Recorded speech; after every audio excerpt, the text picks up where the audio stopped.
네, 오늘 새벽 함께 나누실 말씀은 구약성경 룻기 4장 말씀입니다. 구약성경 룻기 4장 1절로 22절까지의 말씀 보도록 하겠습니다. 제가 가진 성경으로 구약 406페이지에 있습니다.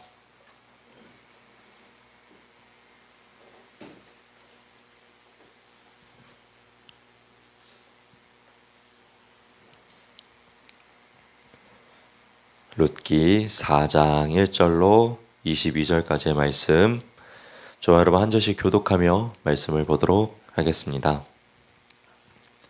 보아스가 성문으로 올라가서 거기에 앉아 있더니 마침 보아스가 말하던 기업 물을 자가 지나가는지라. 보아스가 그에게 이르되 아무개여 이리로 와서 앉으라 하니 그가 와서 앉음에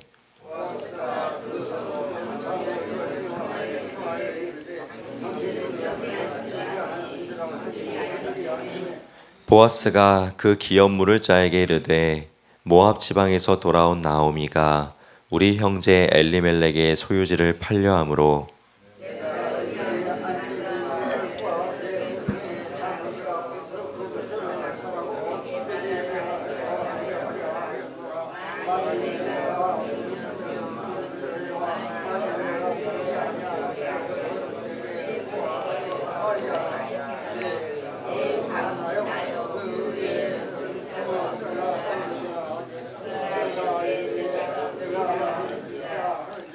보아스가 이르되 내가 나오미의 손에서 그 밭을 사는 날에 곧 죽은 자의 아내 모압 여인 룻에게서 사서 그 죽은 자의 기업을 그의 이름으로 세워야 할지니라 하니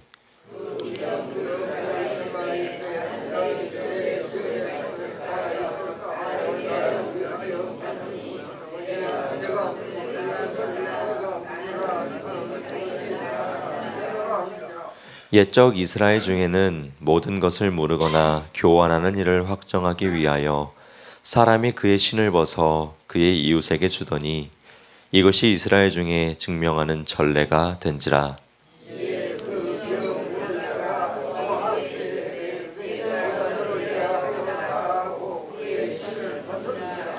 보아스가 장로들과 모든 백성에게 이르되 내가 엘리멜렉과 기럨과 말론에게 있어 모든 것을 나오미의 손에서 산 일에 너희가 오늘 증인이 되었고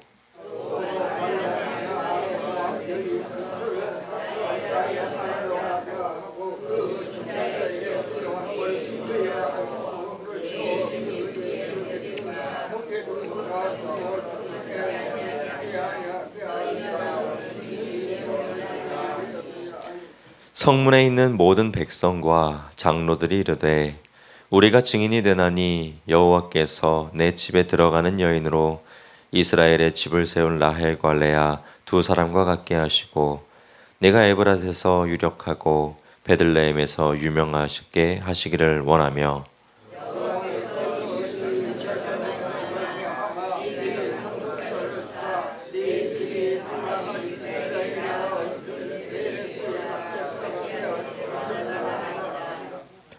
이에 보아스가 룻을 맞이하여 아내로 삼고 그에게 들어갔더니 여호와께서 그에게 임신하게 하심으로 그가 아들을 낳은지라.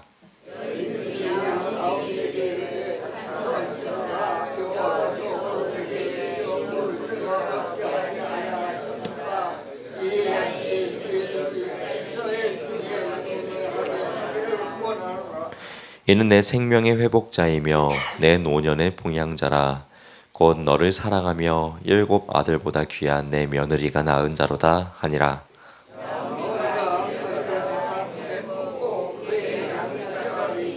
그의 이웃 여인들이 그에게 이름을 지어주되 나오미에게 아들이 태어났다 하여 그의 이름을 오벳이라 하였는데 그는 다윗의 아버지인 이새의 아버지였더라.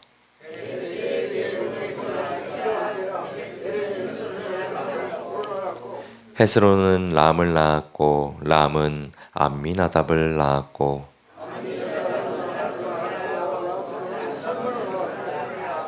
살몬은 보아스를 낳았고 보아스는 오벳을 낳았고 아멘.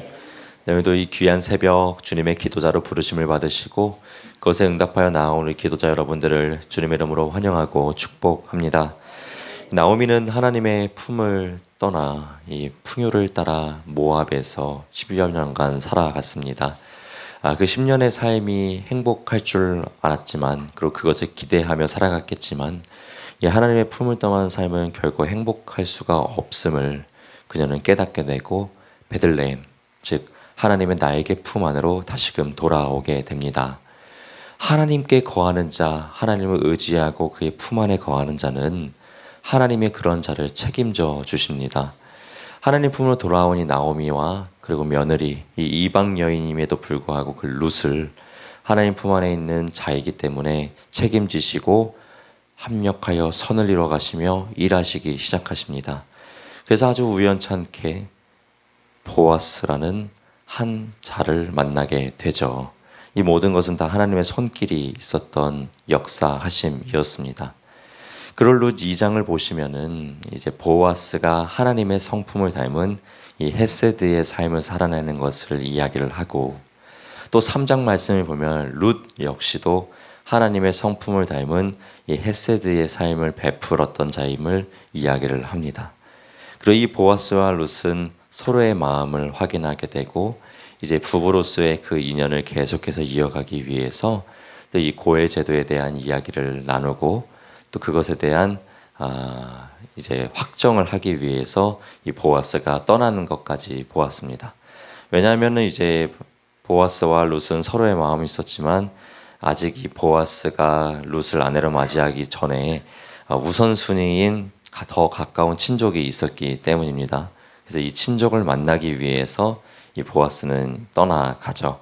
그 이야기가 바로 오늘 4장 말씀부터 시작되고 있습니다. 오늘 본문 4장 1절 말씀 보시면 보아스가 성문을 올라가서 거기에 앉아 있더니 마침 보아스가 말하던 기업 물을 자가 지나가는지라. 보아스가 그에게 이르되 아무개여 이리로 와서 앉으라 하니 그가 와서 앉으매. 네. 지난주에 나눴던 이 고해 제도, 이 친족이 멸망하게 두지 않고 이 가까운 친족이 이 친족을 도와주는 제도가 바로 이 고해 제도입니다. 근데 이것이 강요할 수는 없었습니다.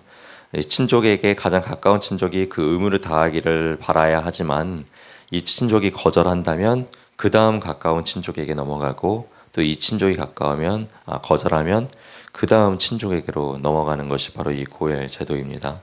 그래서 이 보아스가 이 룻을 아주 적극적으로 돕고 싶었지만, 그를 아내로 삼고 싶었지만 더 가까운 친족이 있었기 때문에 그 친족의 의사를 먼저 물어보기 위해서 지금 이 자리를 마련하게 된 것이죠. 그래서 4절과 5절 말씀 보면은 이제 이야기하기 시작합니다. 내가 여기 앉은 이들과 내 백성의 장로들 앞에서 그것을 사라고 내게 말하여 알게 하려 하였노라. 만일 내가 물으려면 물으려니와 만일 내가 물으지 아니하려거든 내게 고하여 알게 하라. 내 다음은 나요.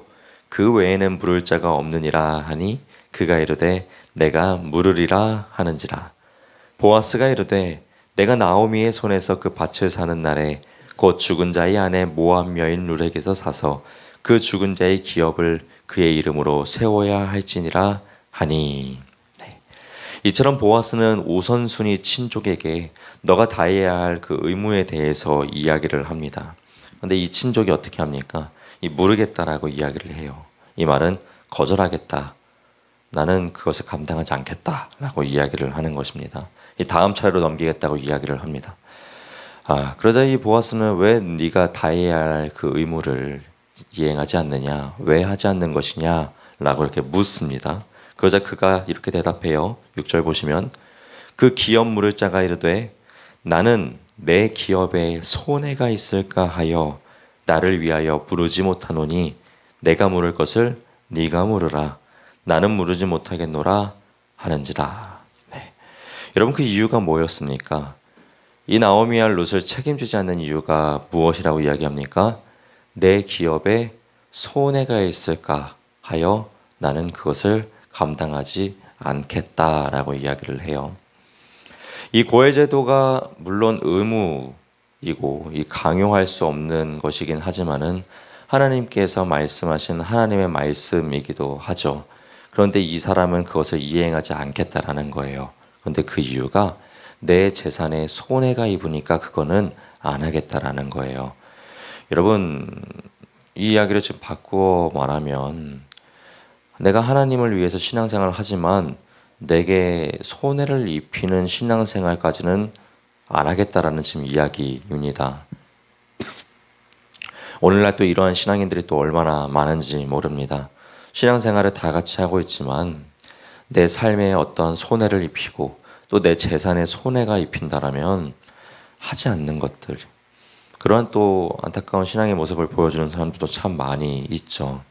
그러한 모습이 오늘날만 있는 것이 아니라 당시에도 있었던 것을 보게 됩니다.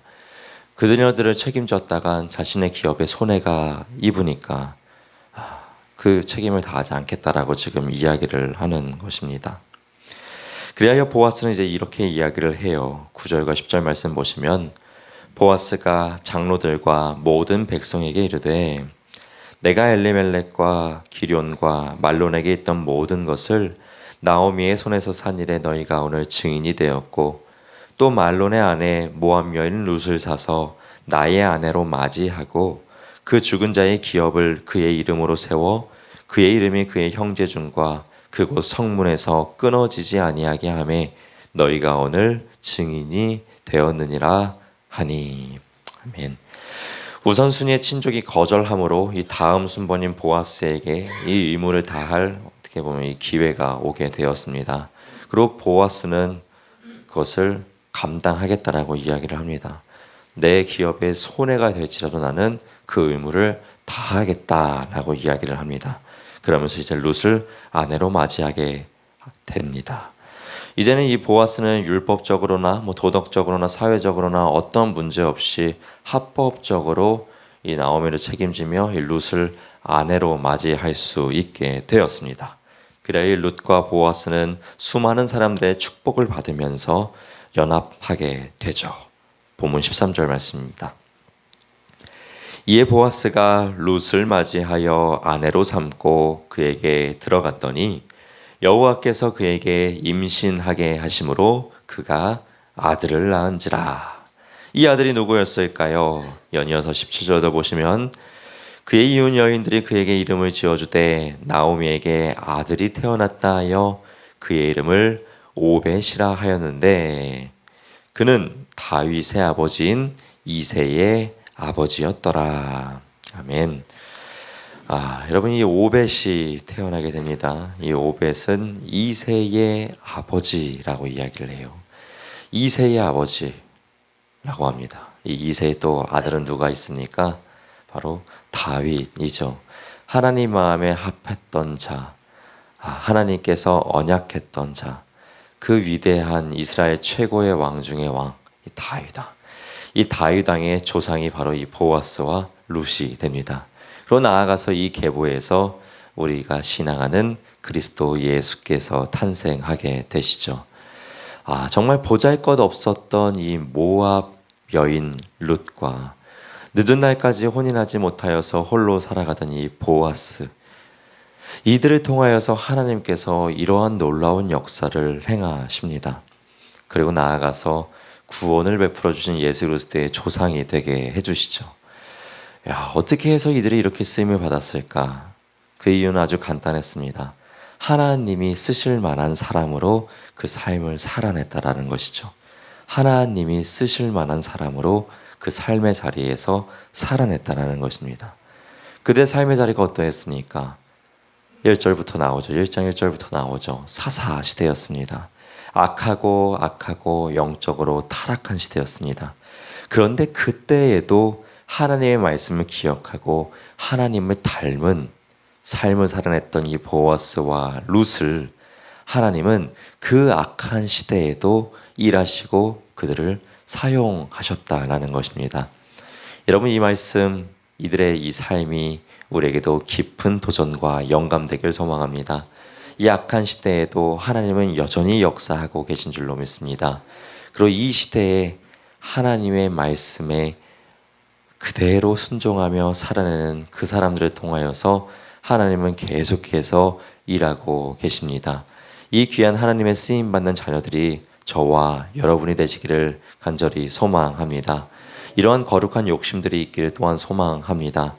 사회적으로는 더 이상 쓰임 받은 때가 지난 나이가 되셨더라도 하나님께는 여전히 쓰임 받는 이 땅 가운데 살아가고 계시니 또 젊은 날에도 계속해서 하나님은 우리를 사용하고자 하시니 이 하나님의 쓰임 받기를 소망하고 바라며 그분께 거룩한 욕심을 가지고 거룩한 삶을 살아내시는 저와 여러분 되시기를 주님의 이름으로 축원합니다. 아멘. 기도하겠습니다. 사랑의 하나님 아버지, 오늘도 이 귀한 날을 허락하여 주사 주의 기도자로 불러주신 은혜에 감사를 드립니다. 우리를 기도자로 사용하시겠다고 불러주셨으니 그 주님의 쓰임에 다하는 멋진 신앙인들 되길 소망합니다. 오직 주님 바라보며 주님만 의지하며 기도하며 나아갈 수 있는 참된 신앙인으로 우리를 사용하여 주시옵소서. 하나님, 이 귀한 룻과 보아스를 주님께서 귀하게 사용함을 이 성경을 통하여서 우리 발견하게 됩니다. 우리 역시도 이 악한 시대에 정말 주님께 귀하게 주의 역사하심을 위하여서 쓰임 받길 소망하오니 아버지, 우리를 사용하여 주시옵소서. 주님 부르시거든 아멘으로 순종하며 나아갈 수 있는 성령의 충만함과 담대한 믿음 역시 우리 모두에게 허락하여 주옵소서. 사랑의 하나님 아버지, 오늘도 이 새벽 하나님께 바라고 소망하는 우리의 기도의 제목들을 낱낱이 고하며 나아갑니다. 주의 날개 품 안에 거한 주의 성도들의 기도를 긍휼히 여기시고 받아주사 하나님의 때에 주님께서 놀랍게 합력하여 선을 이루어 주옵소서. 감사드리며 이 모든 기도 살아계신 우리 주 예수 그리스도의 이름으로 기도드립니다. 아멘. 하늘에 계신 우리 아버지여, 이름이 거룩히 여김을 받으시오며 나라가 임하시오며 뜻이 하늘에서 이루어진 것 같이 땅에서도 이루어지이다. 오늘 우리에게 일용할 양식을 주시옵고 우리가 우리에게 죄 지은 자를 사하여 준 것 같이 우리 죄를 사하여 주시옵고 우리를 시험에 들게 하지 마시옵고 다만 악에서 구하시옵소서. 나라와 권세와 영광이 아버지께 영원히 있사옵나이다. 아멘.